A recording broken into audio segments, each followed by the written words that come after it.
Mhm. Good afternoon, dear colleagues. It's our pleasure to welcome you to our webinar.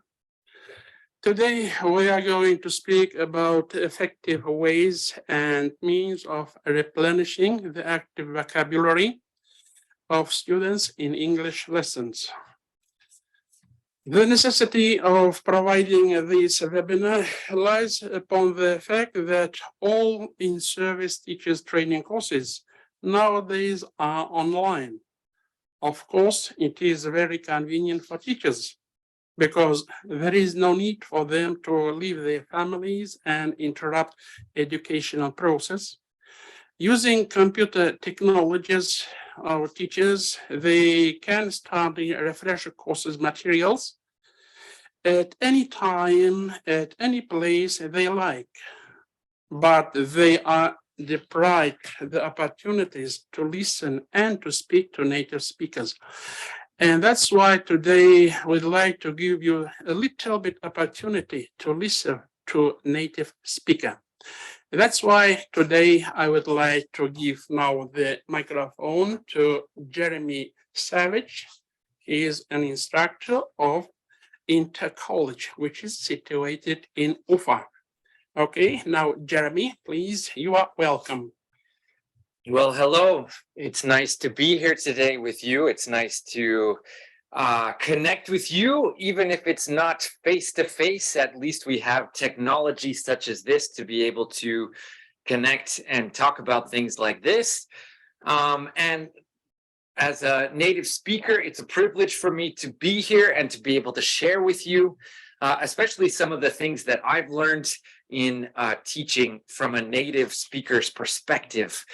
And today, yes, we want to discuss some of the methods and the techniques for teaching vocabulary in the classroom. Before we get into it too deeply, I want to start with a little bit of information about myself. Let's see if we can move forward. Okay, here we go. Great. So obviously, as a native speaker, I come originally from this particular country. If you can see it on your screen, the United States of America. I was not born in the United States of America. I was born in Canada. My father worked in Canada. But when I was 13 years old, his job ended and he moved my family back to where he was originally from, which was this lovely city, Seattle, in Washington State. It is absolutely gorgeous place, and it's a wonderful place to have lived in for many years. Near to the Pacific Ocean, and it's got rivers and trees and forests and a beautiful city. So it's has some great memories for me. The only negative thing about living in Seattle is the constant rain. The ocean affects the weather so much that there's often a significant amount of rain every month, almost daily. And it doesn't even matter what season it is, even in the winter time, especially, we have a lot of rain in the winter. So otherwise, it is a lovely place because of all the rain. It's a very green city. We have a lot of growing things there, and so absolutely beautiful place. And when I have a family here, my wife and my 4 children, we've lived here in Ufa for the last 12 years. But whenever we go back to visit, we go back to Seattle to visit our relatives and our friends there. And it's great to see them. But yes, we've been living here for the last 12 years now. 3 of my 4 children were born here, and it's great experience for them as well to live cross-culturally and learn from different cultures. Just living here, going to school here, learning Russian language and even Bashkir language here. It's been a wonderful experience for them as well. My oldest is 16 years old, and my youngest is 2 years old. So it's great. And then to the topic of today, the question, of course, is why teach vocabulary? There's sometimes a question, what is more important, grammar or vocabulary? What do we need to teach first? What do we need to concentrate on in our teaching? And it is a debatable question because, of course, grammar helps organize our vocabulary. But I think vocabulary really is the foundation, because without the vocabulary, there would be nothing to organize. There's a quote that says, without grammar, very little can be conveyed. Without vocabulary, nothing can be conveyed. So vocabulary obviously is the foundation from which we need to start. And even watching my own children as native speakers of English, how they learn. My daughter, my youngest daughter, is almost 2 years old, and how she is absorbing language from her parents and learning it. It starts with the vocabulary. She hears and she constantly repeats what she's hearing. She doesn't care about grammar. She doesn't focus on the grammar. She focuses simply on repetition, repeating what she is hearing. So that's why it's important to start with. When students travel, they don't carry grammar books with them. They carry dictionaries. It's important to know what words we can use in order to communicate with one another. So that's why vocabulary is extremely important. What do students need to know in order to use vocabulary successfully? Obviously, number one is the meaning. What does the word mean? The spelling. And also the different variations of the spelling. In Great Britain, for example, sometimes the spelling can differ from the US variants. So how to spell the vocabulary. Pronunciation is very important, and word stress. And word stress can obviously change if the word is a noun or an adjective or a verb. Sometimes it can be the same exact word in English that's being pronounced, but the stress is different if it's a different part of grammar. Of course, the grammar as well. For example, the word love. Love. How do we use love as a verb? To love. As a noun, love. As an adjective, well, there's a couple of options. You can say loving. You can say lovely. How about adverb? Lovingly. And just learning all those aspects. So this is where grammar becomes important in the process of vocabulary. What else? Connotation. Is it a positive word or is it a negative word? Knowing the difference between them. When you say someone is surprised or you say someone is shocked, which one is positive more and which one is used more in a negative way? Knowing the difference between them. Is it formal? Is it informal? Is it slang? A very formal way to greet one another would be to say, hello, how do you do? That's very British, by the way. Informal would be, hi, how are you? And slang, hey, what's up? And learning all those different registers. Collocation. What other words does it typically go with? For example, the word welcome. I welcome you to something. Welcome to. False cognates. False cognates, what are these? False cognates are what I call word bombs. These are words that sound similar in a different language, and you think you know what they mean, but actually they have a very different meaning. For example, when I heard the word in Russian, konkurs, I thought, I know this word because in English we have this word concourse. It must be the same thing. It's a large hallway with rooms off on each side. That must be what it means. No, of course, in Russian, konkurs means something like competition. And I had to learn that it was a very different meaning. So being aware of those false cognates, things that you think mean one thing, but they actually mean another, as well as the other forms. We already talked about that, the other forms in our grammar. Now, what are ways that we can teach vocabulary in the classroom in our lessons? How can we help students learn vocabulary? And I think there's many different ways. But the biggest thing is to use these methods, use these ways to help students associate directly words with their meaning in very tangible ways. As much as possible, trying to avoid simply using translation as the only method for children or students to learn vocabulary words. Translation it's an okay method, but the challenge with it is it can slow our minds down because we are constantly translating from one language to another in order to speak and communicate instead of directly associating our minds with what we are saying, which is a far faster way. So here are some ways of teaching vocabulary. There's the antonym, finding out what is the opposite of this word. There's a game I often like to play with my students, sometimes at the end of lessons, just for fun, just to jog their minds in English. And we'll play the antonym game. I will say a word, and students, must as quickly as possible think of the antonym, the opposite of that word, and say it. So, and I'll split the students up into teams, and whichever team can say the antonym the fastest gets 1 point for their team. For example, the opposite of big, and whoever can say small, whichever team comes up with small the fastest. Or near, far. Hot, cold. Deep, shallow. Depends on the level, of course. What kinds of words are used? The antonyms game.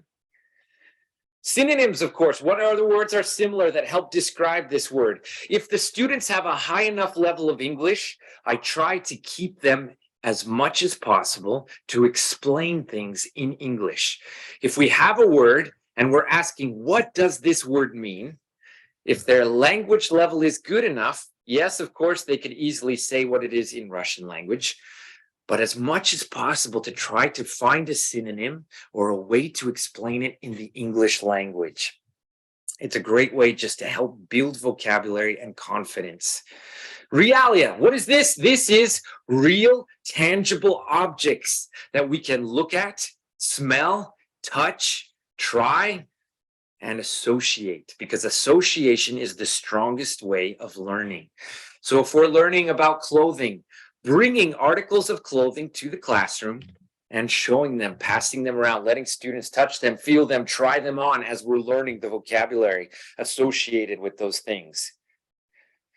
Kleins, what are those? Those are words of degree. Degree. How strong those words are. For example, if I say, how are you? I'm okay. How are you? I'm good. Fine. How are you? I'm great. How are you? I'm very happy. How are you? I'm overjoyed. And seeing the level and progression of the strength of the words and what words can be used. Also, visuals. One of my favorite visuals are flashcards. Flashcards are an easy way, again, to associate words with what they mean without going through translation, but directly to what is this object or thing that we are talking about. Situations. Talking about situations where vocabulary words must be used. Reenacting situations where vocabulary words must be used.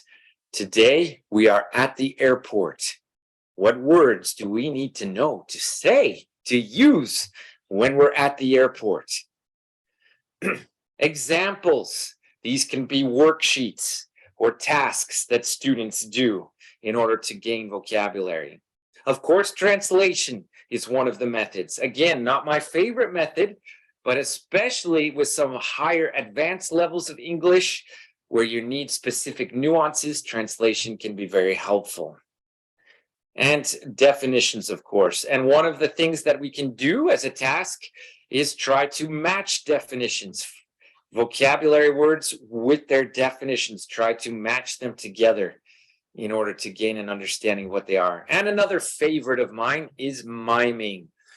If it's possible to, if we're learning about sports or activities or actions, to mime those things and associate these words with those actions. Association, very powerful. So let me give an example here for you. Definitions matching. I'm going to throw some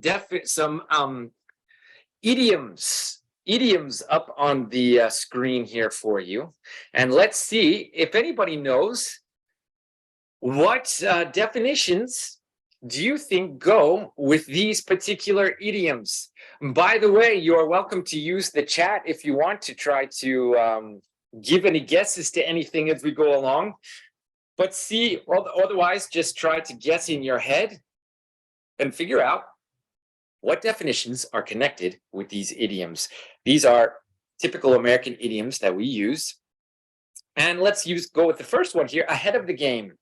If I say to somebody, you know, I've already planned out my whole weekend. I am so ahead of the game. What does this mean? Which of the definitions would go with this one? I think it should be fairly obvious. It would be to think or plan ahead. So using this idiom means to think or plan ahead. How about the next one? At this stage of the game. This could be used in a situation like this. You know, we are having a lot of legal problems in our business. At this stage of the game, I think we need to hire a lawyer or a legal assistant to help us at this stage of the game. Which definition would go well with that one?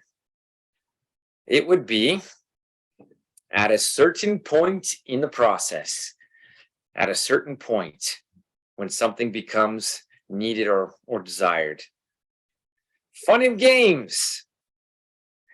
Fun and games.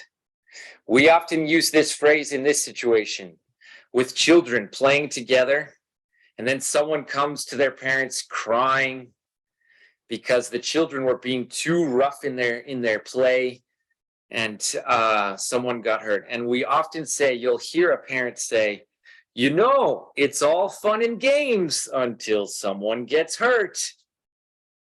What definition would go with that? It's all fun and games until someone gets hurt.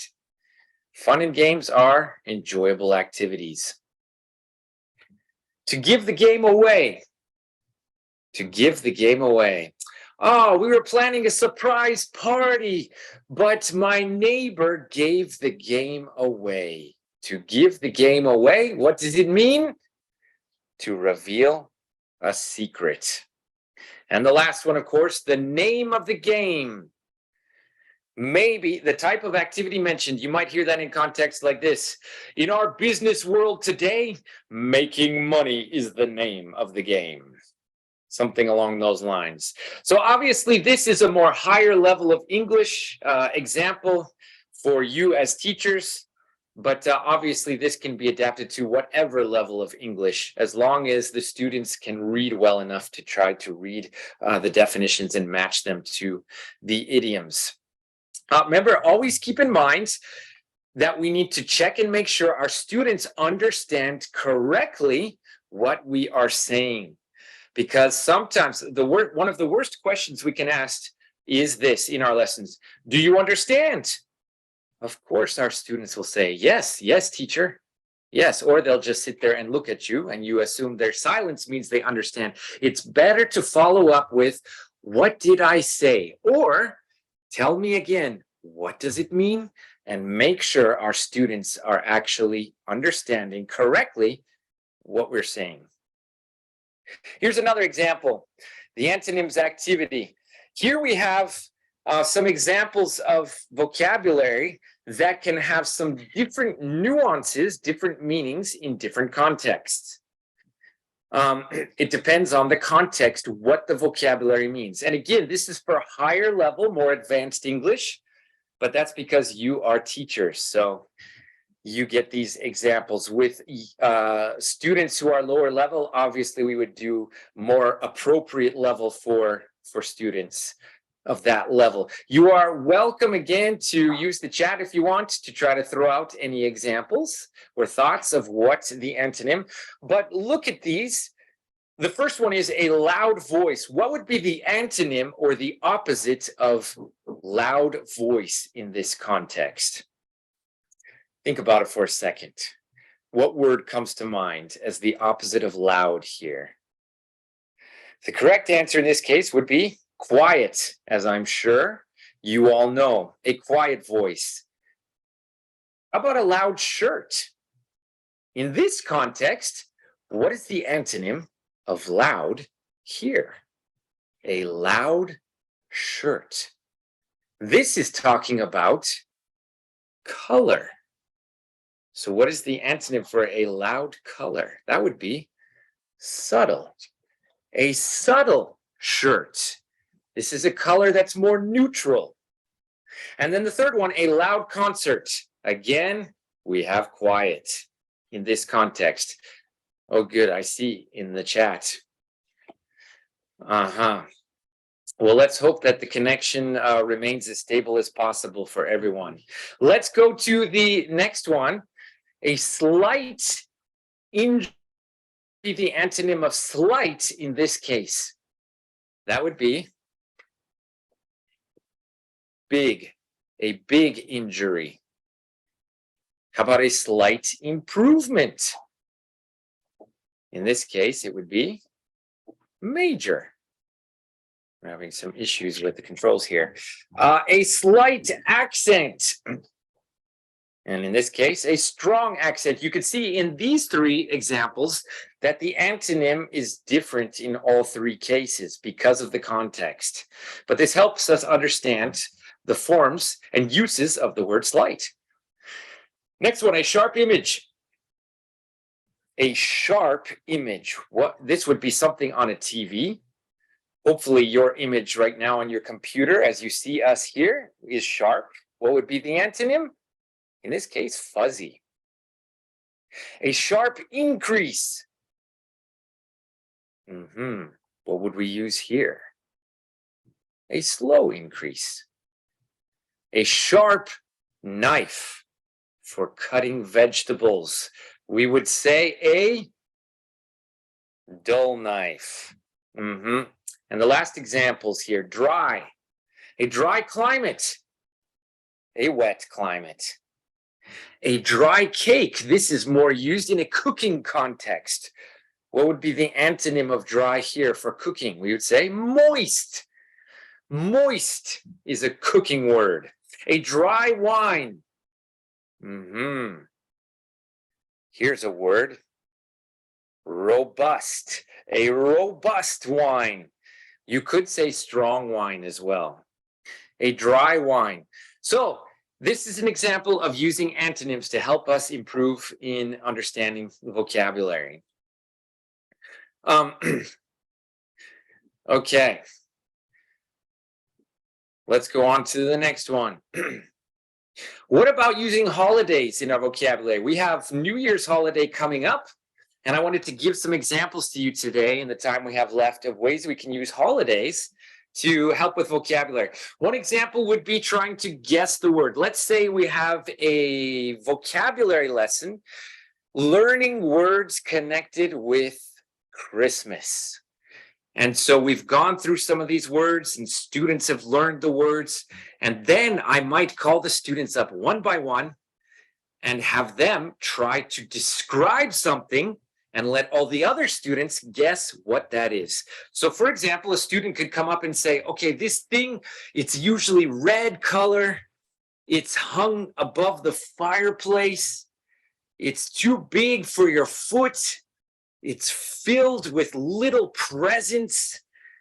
What is it? And see if the students can guess what is the vocabulary word. I don't know if any of you know this word. What word is this thing that we use at Christmas time?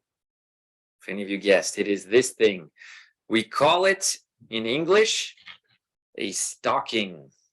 This is a stocking. So taking a vocabulary like this and having students, the great thing about this is the students themselves are using vocabulary, using language to try to describe vocabulary and language. So it's a very interactive use of the time.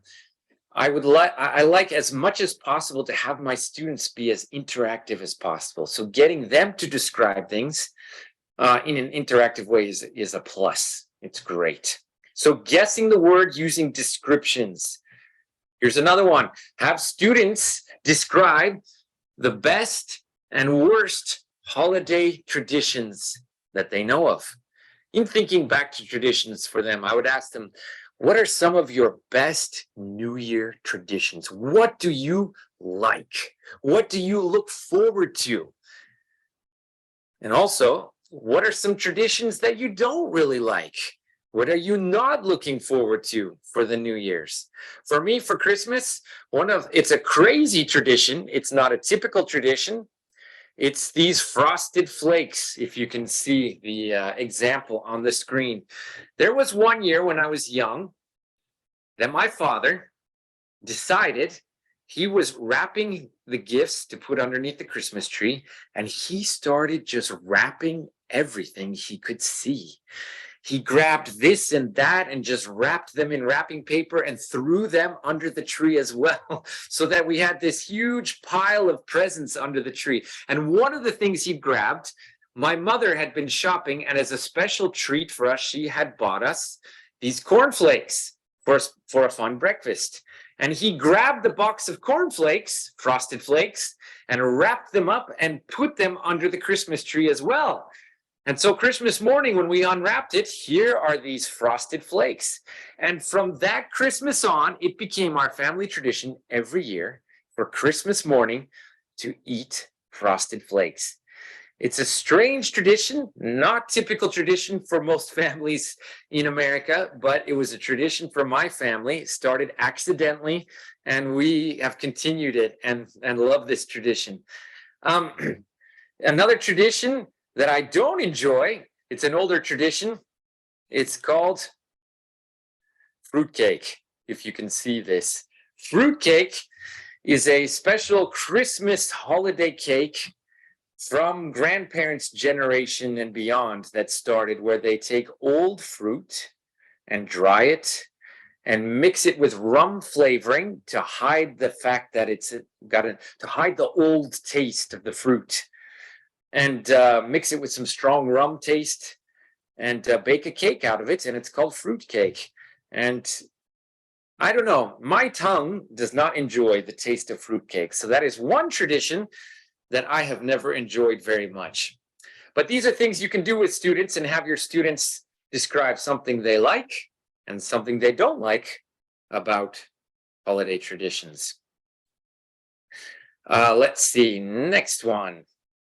How about learning a song? This is always great because it's a lot of repetition, repeating words. It's great for listening skills. It's great for pronunciation. It's great for vocabulary.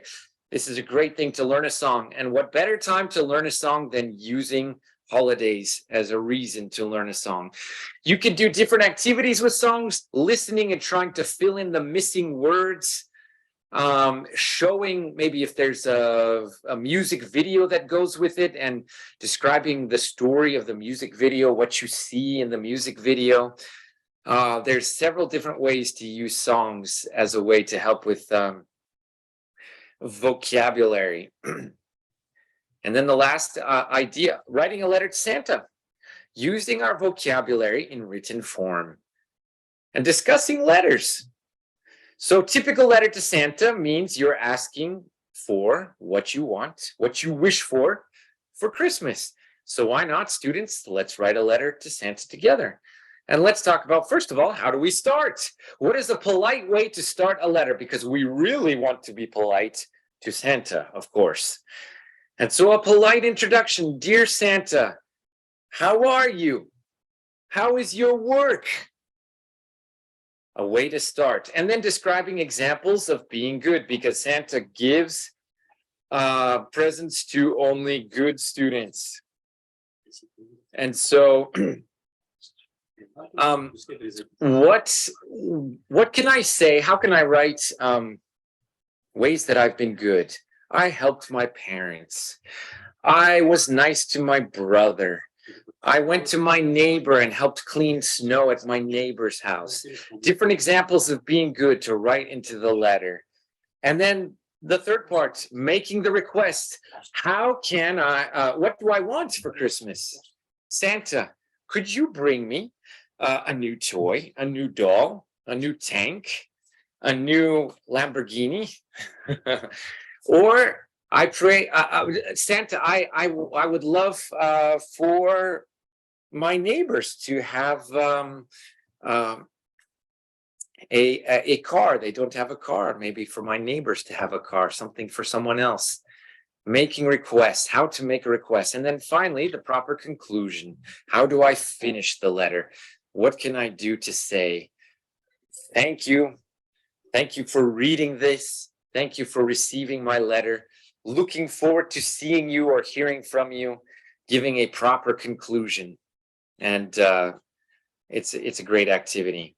So all of these activities hopefully should give some ideas for ways to use vocabulary and focus on vocabulary in our lessons. But the most important thing that I always try to do in my lesson, no matter what it is, no matter what activities we are doing, what tasks we are doing, what vocabulary we are focusing on, I try to make sure that my students are enjoying what they are learning.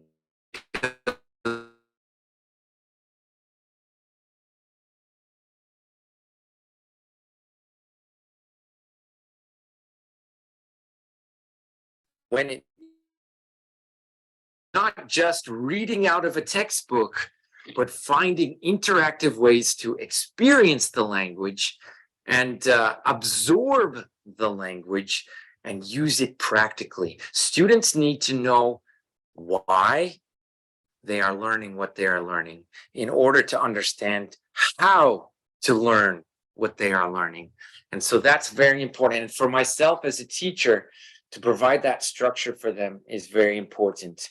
When it comes to holidays, providing this kind of holiday atmosphere in my lessons, doing something to make it a little more festive, enjoyable, maybe even have a tea party, do something like that so that the students can enjoy the learning and show them how much I care about them, and not just focused on my job of teaching, but focused on them as students. These are very important things. So that is primarily all of my activities and examples of things. I don't know how much time we have left here. 5 minutes. About 5 minutes. Okay. Yes. So let me just say this as well. In the 12 years that I've been here teaching, there are several things I've noticed in working with students. One is there are students who want to be there themselves and they have motivation to learn. And secondly, there are students who are in my lessons who are not very motivated. Maybe their parents are pushing them to learn, or they just feel like they have to learn English.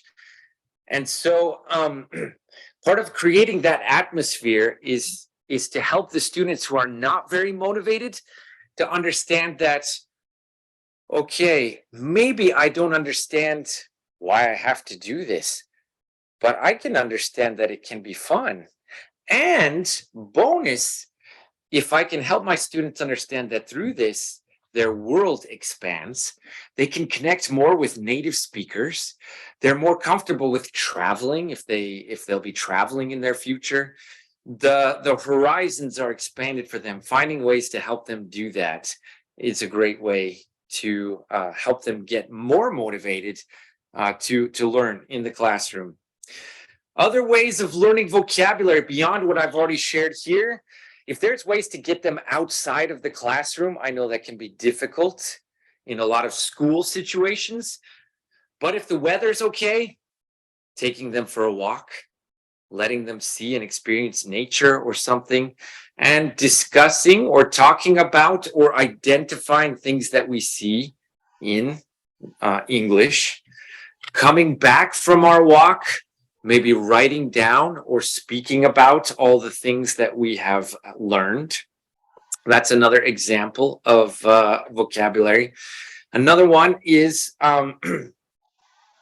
when using the flashcards, constantly turning it into competitions, dividing them into teams, and showing pictures, showing flashcards, showing items, and having the teams trying to guess what they are as quickly as possible, whichever team can first say what it is, to make it an enjoyable experience for them.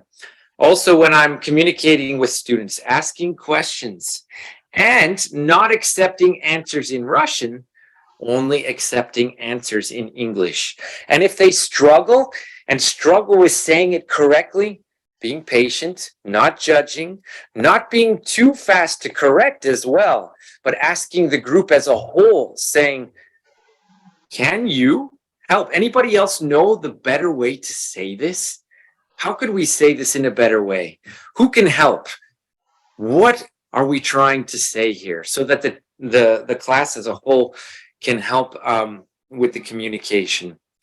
And of course, listening to my students and listening to things that they want to talk about, choosing topics or letting them choose topics that are interesting. Recently, I did a lesson about music and letting them talk about the kinds of music that they like.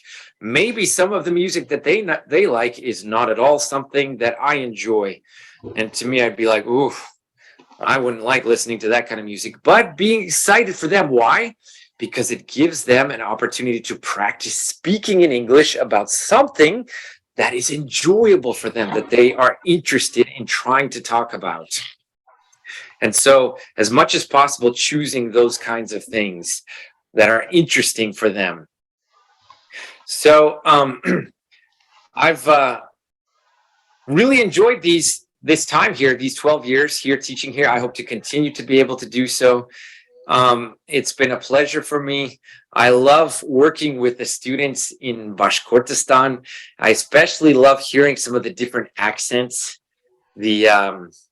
not just the Russian accent in English, but the Bashkir accent in English, which the Bashkir have even less accent in English than the Russian accent is, probably because there's a lot of similar sounds in the Bashkir language to the English language, and that is great. So I think we're coming up close to the end of our time here, yes? Yeah, unfortunately, the time is up. And to conclude, I would like to express my gratitude to Jeremy for the opportunity to come to our webinar. And he is sharing with these good ideas, of course, these activities. Thank you very much. Goodbye. Goodbye. Nice to meet you.